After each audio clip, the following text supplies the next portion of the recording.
days at the stick. From who's got it better than us to brick by brick. It's always the 49ers way, from off-season to game day. Yeah, we talk back. It's the 49ers Cutback.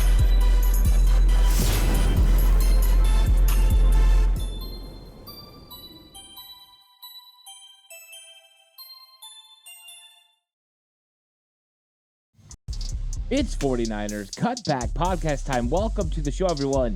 Time for the game preview. 49ers versus Los Angeles Rams. And yeah, it's going to be a little bit different. There's going to be two different quarterbacks at the helm for each one of these offenses. Carson Wentz will be starting for the Los Angeles Rams, and Sam Darnold will be starting for the 49ers.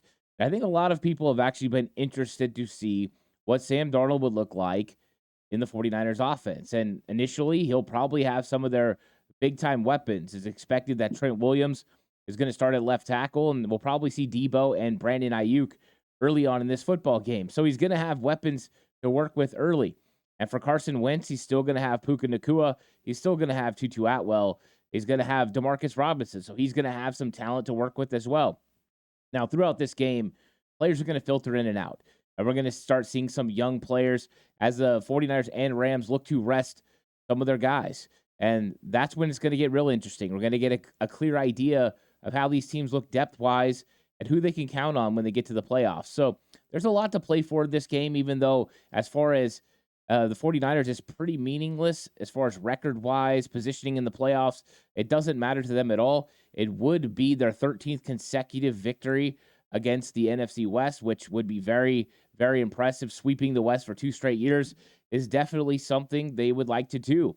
And anytime you play a football game, whether it's meaningless to your record or not, you want to win. And the 49ers want to win this game, and they have guys who are going to be playing some of their biggest snaps of the season. They're going to want to impress. They want to show the team that they're capable, that they can step in case they're needed. But they also want to show the rest of the league who they are, just in case they're going to have an opportunity to play elsewhere. But let's look at it. It's a rivalry. These two teams like to beat each other, and you have two coaches who understand what the other one likes to do. Kyle Shanahan and Sean McVay are two of the best offensive minds in the entire league. They're going to come out here, and they're going to run the football, and they're going to throw the football around. It's going to be a fun game to watch, and I'm curious which quarterback's going to have the better game. Both these quarterbacks are looking for opportunities next year to start, and both have started multiple years in the league. So the expectation is, with a good performance, they might just be able to flip the script and get a position somewhere around the league. Because let's be honest, there's not 32 really great quarterbacks in this league. So there's going to be opportunities for Sam Darnold and for Carson Wentz as long as they can show how much they've grown. For Sam Darnold, he's been in the perfect situation, playing with Kyle Shanahan in this great offense. Now that he's been through a full season, he definitely understands the ins and outs and will be able to make all the reads that he needs to make. Whether he executes or not, that's a different story. That's what we want to find out in this matchup. But in this game preview show, we're going to go through the game, key matchups on offense, key matchups on defense, what those quarterbacks need to show. We're going to get into some that's bold predictions, and then pick the winner of this game, because even though it may not mean a lot for the 49ers, the Rams, seeding-wise, it still means a lot for them. And so it's going to be a lot of fun. Like and subscribe to the channel if you haven't already, on the push for 5K. And if you're listening on audio platform, 49ers Cutback on Believe, please give it a 5-star rating. And if you're going to bet this weekend on the NFL, why not bet with Bet Online? With NFL playoffs right around the corner and the NBA in full swing, Bet Online has you covered with all the up-to-the-second odds, news, and scores. With additional odds, lines, trends, and info on both desktop and mobile, you can access the world's best wagering information anytime. Head there today to get into the action and see all the updated odds. Remember to use the promo code BELIEVE, that's BLEAV, to receive your 50% welcome bonus on your first deposit. Bet Online, where the game starts. So I like to start on offense, but first off, I want to go through players for the 49ers offense that aren't going to be out there. And really, it's pretty minuscule as far as offensive weapons that are going to be missing compared to defense. Of course, Brock Purdy will not be playing in this game, and that's the biggest one. But then his MVP running candidate in CMC won't be out there either. So the 49ers will be relying on Elijah Mitchell. They will be relying on Jordan Mason to pick up the lion's share of the carries. So that's exactly what the offense is going to look like. Ross Dwelly's also out. He's been out for several weeks with the ankle injury. For the Rams, they're going to be missing Aaron Donald. So big defensive cog missing, which could make it easier for Elijah Mitchell and Jordan Mason to be able to carry the football. The good news for the 49ers on offense, John Feliciano looks like he's going to play. He's listed as questionable with the back, but he's been trending in the right direction with practice. Jalen Moore cleared concussion protocol, and he will be capable of playing. And as of the time of recording, Jauan Jennings is questionable and looking to clear concussion protocol. He had one stage left. It's optimism that he will be able to do it. Ray McLeod is going to be out there. He's going to be activated from the IR. That will happen here pretty quick. And then Trent Williams will play as well. So that's going to play a big factor in the 49ers' ability to run the football consistently against the Los Angeles Rams. And that's my key matchup in this. You've got a backup quarterback in Sam Darnold stepping in for his first start of the season. You need to make sure you can run the ball consistently. And that's a tried and true method for this 49ers offense in general. They like to run the ball more than they pass. And that's always worked out for them because it sets up so much. You can run your play action scheme off of it. You can get a little RPO action going. But just getting that run game going, get this offensive line clicking, it really sets into motion the 49ers mindset of attack, of being physical at the point of attack, of dominating in the trenches. So 49ers are going to be looking to do that in this game, and they're going to have the opportunity because they're rushing for over 140 yards, 141 yards per game for the 49ers. And you look over at the Rams, they give up 105. So the Rams' run defense has been pretty good this year. 105 is not bad.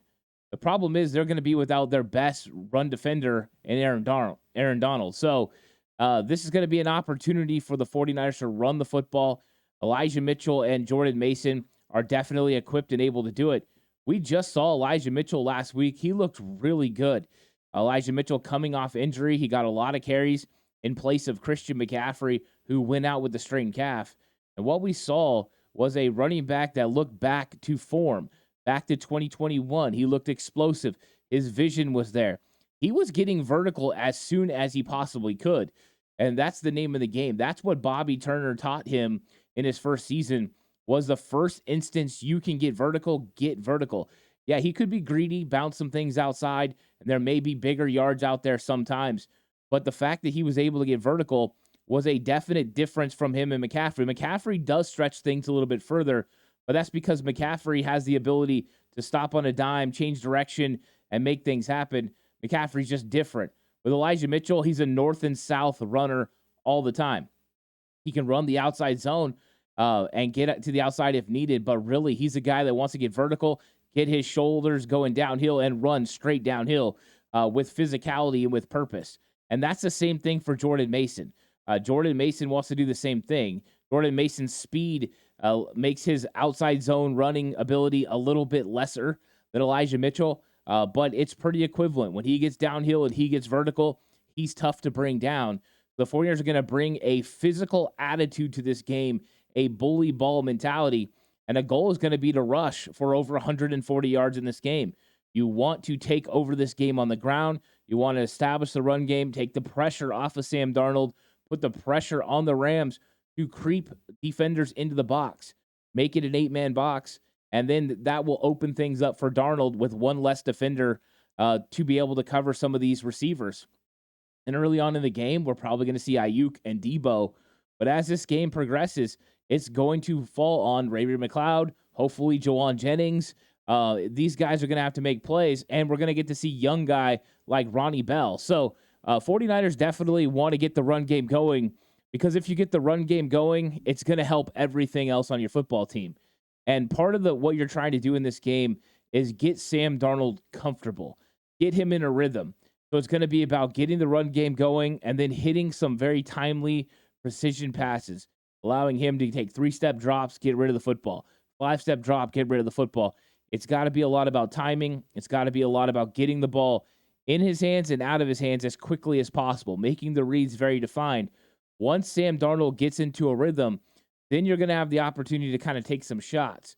because as the 49ers run game is established and as the Rams have to commit their linebackers to stopping the run and they have to bring an extra guy into the box, it will open a void over the middle of the field where you can get the ball to your playmakers. And that's exactly what the 49ers want. But it has to start with that 49ers run game, and then you can get the play action going and get Sam Darnold into a rhythm. Because once you get those guys going in the middle of that field, then you can start taking advantage of some of the matchups in the passing game that you want to take advantage of. Whether that is your wide receivers against some of the corners of the Rams, including Ahkello Witherspoon, you can find some matchups that you like on the outside. There are some good ones that you can find and exploit. But also, you want to work Elijah Mitchell against the linebackers of the Rams. Elijah Mitchell has an advantage. He's still good at catching the football in the backfield. So getting him those one-on-one matchups you normally carve out for Christian McCaffrey is going to be exciting in this game. I want to see what Elijah Mitchell looks like at this point in his career after the injuries, creating space and creating separation against linebackers. In 2021, during that playoff run, the 49ers really turned to Elijah Mitchell in the passing game, and he had some very successful catches and some big-time plays over the middle of the field. So I'm looking for the 49ers to kind of go that direction and see what they can do with Elijah Mitchell. I do believe also, because the 49ers only have one fullback, we're going to see a lot of Kyle Juszczyk. And Kyle Juszczyk is also somebody I could see getting involved in this game plan, becoming a matchup problem. And let's be honest, they just kind of ignore Kyle Juszczyk a lot. Now, I take into account that Kyle Shanahan talked about this being a vanilla kind of game, means you're running your base offense, but the Rams know what you do as far as base stuff anyways, so you can still run a lot of your counters. You can run a lot of your plays where you're going to bring guys back against the formation. They've seen the reverses to Debo. You can run those with Ronnie Bell or with Ray McCloud. You can have those types of plays involved in your offense because they're more staple plays. For other offenses, those might be surprises, things they hold back. For the 49ers, that's a base offense kind of play, so it would be vanilla. I would love to see them do that and make the Rams defense stay home on the backside. Could create more running lanes for Elijah Mitchell and Jordan Mason. And let's see what Jordan Mason does. I don't know how much the 49ers are going to put Jordan Mason in situations where he's got to pass protect, but I'd like to see what kind of development we got there. I got to believe Anthony Lynn and Bobby Turner have been beating that into his head, what his responsibilities are in pass protection. I also want to see him going out for a pass and catching the ball as well, for the mere fact that he was struggling early in the season, lining up on the wrong side, going the wrong direction on choice routes. So there's got to be something there. I want to see what the development is, because ultimately we want to see these guys grow. And I'm hoping what we saw early in the season is different now, and we see Jordan Mason make an impact in the passing game. A more complete Jordan Mason is good for everyone. Good for Mason, it's good for the 49ers offense, and we can just see more Mason in this offense eventually down the road. So this will be a nice growth and a nice kind of measuring stick game to see where Jordan Mason is. And if you're running the football consistently, you have a better chance of winning the time of possession. The 49ers and Rams are both going to want to win the time of possession in this game. Number one, the team that does that keeps their defense off the field. But also what it means is you have established a run game, and both of these teams are predicated on establishing the run game. The Rams' run game has been better this year than it has been since probably Todd Gurley was the running back in Los Angeles. So this is a very talented run team. They're going to be without Kyron Williams, but they still have talented running backs that can do it. So we'll see what the 49ers do on offense as far as running the football. I expect them to run it pretty consistently, and I expect the Rams to try to do the same thing as well. I think there's going to be a little bit of motivation to get Puka Nacua his rookie record for receptions in a season. But after that, I don't know how much Puka we'll see. So it's going to be interesting, but winning the time of possession is huge. I also think it's very important for the 49ers in this game to move the pocket for Sam Darnold. Even though I want to see Darnold operate from inside the pocket occasionally, I do want to see them be able to get the run game going and then establish the play action game where you can get Sam Darnold on the move. Get him outside where he doesn't have his vision obstructed by offensive players, linemen, hands up, and he can see clearly down the field and use his arm talent to throw the ball deep down the field or even to those intermediate routes. I think inside the pocket, Sam's going to want to get rid of the ball quickly. and not as willing to extend plays. But outside the pocket, he's more willing to go deep down the field. He's more willing to take some chances on some of those deep passes. So I think getting him outside the pocket will make it more comfortable for him. Plus, once he's out of the congestion, he has the ability to just go ahead and take off and run. And I think that's where his God-given talent is, the athleticism and his just wickedly good arm. So those are strengths of Sam Darnold. His strength as far as in the pocket is probably not reading on layered throws. Some of the things that Brock Purdy does very well over the top of a linebacker with just enough air underneath it, these precision passes. Darnold's more of a laser dart guy. So he's looking for guys to move horizontally so he can open up windows. And one of the ways you do that is by getting those linebackers moving with play action. It will open up windows horizontally so Sam Darnold can throw it through them. So I think that is a key in this game, is getting Sam Darnold on the edge, creating those horizontal windows so he can throw the football, but also getting him out of the congestion where he can read freely and eventually, if he needs to, be able to run or throw the football away. So I expect the 49ers to try to do that, but it all gets started by running the football. Get that run game established, and then get him on the move. I think the 49ers will really want to do that to win this football game. And it's necessary, highly necessary, for the 49ers to stay on schedule. They need to make sure on first and second down, they get at least 6 to 7 yards and create third and manageable. The best situation for the 49ers is 3rd and 3 and below. That way you can still run the ball if you want, or you can pass the football, but then it opens up the play action pass as well, because they have to play the run just in case. Linebackers can't get deeper in their drops, make those throws over the middle of the field more difficult. It's easier for everyone when you can stay on schedule and make sure that you force third and short. So that's something the Niners really have to do. Success on early downs is important, whether that's throwing the football or running the football. Even though I think they want to turn to the run game more, still have to be prepared just in case. Over on the defensive side of the ball, it's going to be the inverse, right? You want to run the football on offense. Well, on defense, you have to stop the run. And the Rams are going to come through with a couple young running backs. They have some talent over there, but you're going to see Ronnie Rivers and you're going to see Royce Freeman. They're going to be carrying the football for the Rams, and they're going to be looking to do what they always do. 3 wide receivers, go ahead and spread the 49ers into their nickel situation, and then run the football with their zone running scheme. The 49ers are going to have to stop it. That means defensive linemen are going to have to hold up. Now, this type of scheme that the Rams normally run is better for the 49ers as far as stopping the run, where they can use athleticism, they can use their God-given talents to penetrate, get in the backfield, and create havoc. But the 49ers are also going to want to rest Javon Hargrave. So they're going to play him some, and then they're going to want to rotate, which means Kinlaw Givens and Sebastian Joseph Day are going to get a lot of work there. Plus, setting the edge against the run game of the Rams is going to be interesting. Cleveland Farrell does a great job. Chase Young does a pretty good job as well. But I want to see the improvement for Randy Gregory. He's normally pretty good at it. There has been some questions with him throughout the season. Want to see him do well. And then I want to see Robert Beal Jr., how he holds up. Hopefully now he's back in shape after all the missed time that he had. Played a couple games. And so now we're going to get to see a good look at him. And let's be honest, with the 49ers having 5 defensive ends, the likelihood is they can pull Nick Bosa. Bosa might not even play. We'll see.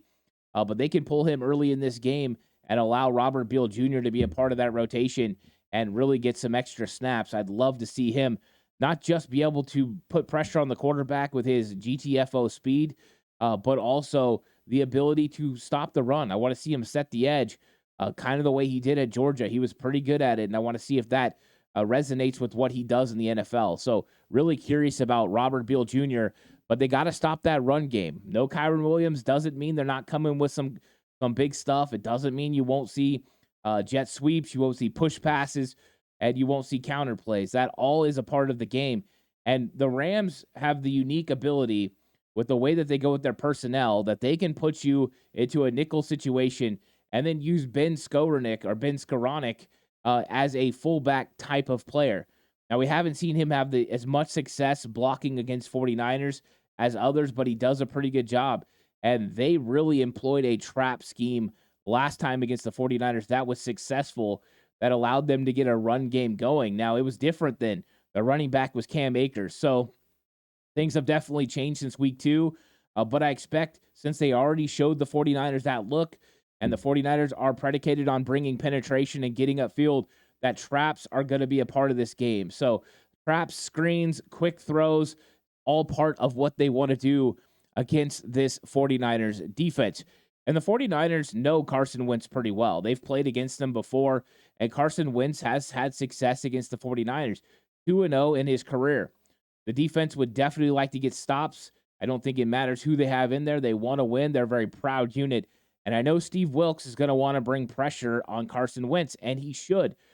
This is Carson Wentz's first meaningful snaps of the year. Get after him, put pressure on him, and make him make quick decisions. Make him decipher what you're doing on defense, and that means disguise your coverages. Week 2, there wasn't a lot of disguised coverages from Steve Wilks. It was pretty easy to determine what he was doing. He was just allowing them to complete passes underneath, rally, and make tackles. It just felt like at some point the quarterback would not be able to hold up and consistently make those passes all the time. That at some point the pass rush would get there, one negative play, drive over. Matt Stafford blew that up in the first half last time. So accurate, got the ball out quickly, made the defensive line irrelevant, and then they had to make some adjustments, and he did.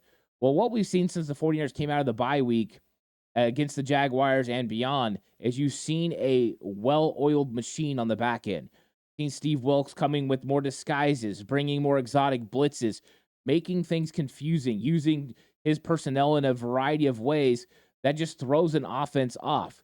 When you think you know, you just don't know. And I think that's really good for the 49ers, and that's how you're going to take advantage of Carson Wentz. One of Carson Wentz's strengths is RPO. I don't know how much they'll run in this game, but that is something to watch as well. But I look for the 49ers to bring pressure. I look for them to try to disguise what he is seeing, disguise the coverages, and just make it difficult. Now, for the 49ers, it's going to be interesting because even though they're going to be playing a lot of backups, they're starting backups in this game. Logan Ryan will be having his second start of the season. Curious to see if how his improvement goes. He was good in coverage. He needs to get a little bit better in run fits, but I think he will in this game. His second game, you just get better as you play. And then we're going to get to see some Isaiah Oliver at safety as well. So let's see how he has transitioned from playing nickel corner to playing safety. He has the tackling ability. He has the size. He has the speed. This might actually be a nice fit for him, and he'll play there this week. And then divisional round, Tashawn Gibson will come back, and maybe Jair Brown as well. Then the 49ers would really be flush and feel good about their safety position. So you got to confuse him. And then no matter who's playing outside, I don't care if it's Sam Womack, Darrell Luter Jr., Deommodore Lenoir, Charvarius Ward, whoever it may be, play sticky coverage. Just make sure you lock these guys down and put pressure on them consistently. Because the one thing you can say about the Rams, they don't have lightning speed at the wide receiver position. They have speedy receivers. Tutu Atwell's got the ability, but physically you can slow him up in the first 5 yards. You can get your hands on him. You can press him as long as your technique is there. As long as you use your arms to get your hands on him, you can slow him up. You can redirect him. So there's that. With Puka Nacua, it's all about being in his hip pocket at all times. And if you're in a zone, pick him up when he comes into your zone. Don't allow any easy catches for Nacua early on in the game when he's in there. But they got Demarcus Robinson. He's got some skills. You do have to worry about him deep, but nothing like no more than what you just saw with Terry McLaurin, with Curtis Samuel, with Jahan Dotson. Those guys were talented. This is a very equivalent type wide receiver room with no Cooper Kupp. So just make sure you play on these guys, play sticky coverage, and really make Carson Wentz go through his progressions. If you can make him get to read 3, you should give the 49ers defensive line an opportunity to get home and pressure Carson Wentz. Now, with that being said, Carson Wentz is not the athlete he was when he first came out. His body's taken a little bit of a beating, but he still has the ability to escape the pocket and create with his legs. It won't be the big plays. The read option is probably not going to be as dynamic as it used to be. He was very athletic and probably underrated as a runner for a long time. So the 49ers need to make sure they get after him, but also pay attention to their pass rush and lane integrity, and just make sure you keep him in the pocket, collapse the pocket on top of him. What you want to do every week, but it's just a note to those guys because you're going to have a young player in Robert Beal playing. see how he does it. Sebastian Joseph Day playing in his second game in a new scheme, going from playing a two gap in a 3-4 defense to playing, a single gap, control defense, but an aggressive style. Go put pressure on the quarterback defense. So it's going to be interesting to see how they marry that coverage, getting them to hold the football for just a little bit, and then make him get to reach 3 and 4 and then get the sacks. When it comes down to it, that's the game plan for the 49ers on defense. Stop the run, put pressure on Carson Wentz, make him get through his progressions, get to the second half of his progressions, and then when you do, you should have enough time to get home and get him to the ground. It's going to be interesting, though. He makes plays happen. I'll say that about Carson Wentz. I think he's a little bit more inaccurate than some of the others quarterbacks. And if his accuracy was closer to 67, 68%, he would still be a starting quarterback in this league. So that's the big key matchups over on the defense. Third downs is a must, right? Hold the Rams to third and long. The Rams convert on third down at 40%. That's kind of the middle of the road in the NFL. It's good. It's not great. It's good. It's not bad. So they do a pretty good job on third down. But if you force third and long in this game, especially with a backup quarterback, no Kyron Williams, no Matthew Stafford to make the magic happen, you have the ability to get off the field. And the 49ers have held teams to a 39% conversion rate on third down. They should be able to get the Rams off the field with those long third down situations. For the 49ers, it's been 47% conversion rate. The Rams only give up 38%. So their defense is better on third down than the 49ers. But the 49ers offense has been superb, top 5 in the league as far as converting on third down. Part of the reason they do it, they stay on schedule. They have third and shorts. And a lot of the times, they stay ahead of schedule. So they just don't face as many third downs as everybody else. So that's one way to be successful. So third downs is going to be important. That's how you win the time of possession. That's how you keep your offense on the field and your defense off the field resting. And that's a recipe for success for any team in this league, and especially the 49ers. Turnovers are going to be a big part of this game. The 49ers and Rams, as far as giveaways, 17 and 17. So both of them do a really good job of taking care of the football, basically a little over one turnover a game. 49ers would have been well under this if that big game against the Ravens didn't happen where they turned the ball over 5 times. Definitely skewed the stats one way or the other. And we've only seen a couple of multi-turnover games for the 49ers. If you stay in the right situation and you don't turn over the ball, you're going to have a good chance to win against the Rams. Because the Rams, even though they don't turn over the ball very much, they also don't create turnovers. The 49ers have created 27 turnovers this year. The Rams only 14. So 14 takeaways for the Rams, not good. 49ers have 7 more interceptions than the Rams have turnovers overall. So they're not exactly a team that gets a lot of opportunities to get the ball for sudden turnovers that can make plays for their offense, where the 49ers do. So that's going to be something big in this game. 49ers are plus 10 in turnover differential. The Rams are minus 3. So that's the difference. That's why you got a team that's 12 and 4 and a team that's 9 and 7. Some of these stats really show you that when you get those turnovers, you get those sudden changes, you give your offense more opportunities to win the football game. And ultimately, that's what you want to do. So the 49ers are plus 13 overall against the Los Angeles Rams. And now I'm ready for the wow, that's bold predictions. Wow, that's really bold. Whoa. Whoa.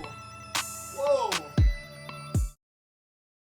It's got to be really bold. It's got to be a whoa. And this one's interesting. You don't have starting offensive players, for the most part, playing the whole game. You don't have starting defensive guys. So now you're looking at some of the backups to be a part of the wow, that's bold predictions. And so I'm going to go with my first one being Elijah Mitchell is going to rush for over 75 yards in this game, and Jordan Mason's going to rush for over 50. And I think that will put the 49ers in the right situation they want rushing the football. So Mitchell with 75, Jordan Mason with 50. And I think Sam Darnold is going to throw 2 touchdowns. Just think it's going to happen.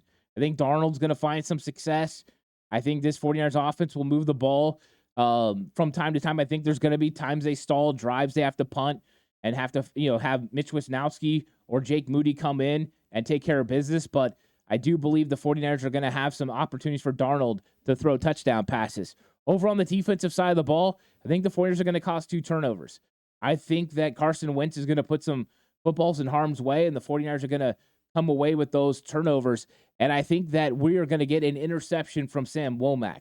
Womack finds the ball. He's going to have an opportunity to play in this game. I think he wants to go out there. I mean, you got to remember, against the Baltimore Ravens, they made Sam Womack inactive, and they had Jason Verrett playing. This is Womack's opportunity to show them, hey, that was a mistake, and to show them you don't have to bring anyone else in. I am ready for this opportunity. I'm a ball hawk, but when it's asked from me, I'm going to go up and stop the run. That's the key. So let's see what Womack does in this game, but I think because he has a nose for the football, they're going to try him, and he's going to come away with an interception. And then we're going to get our first sack for Sebastian Joseph Day. I think Sebastian Joseph Day is going to have a sack in this game.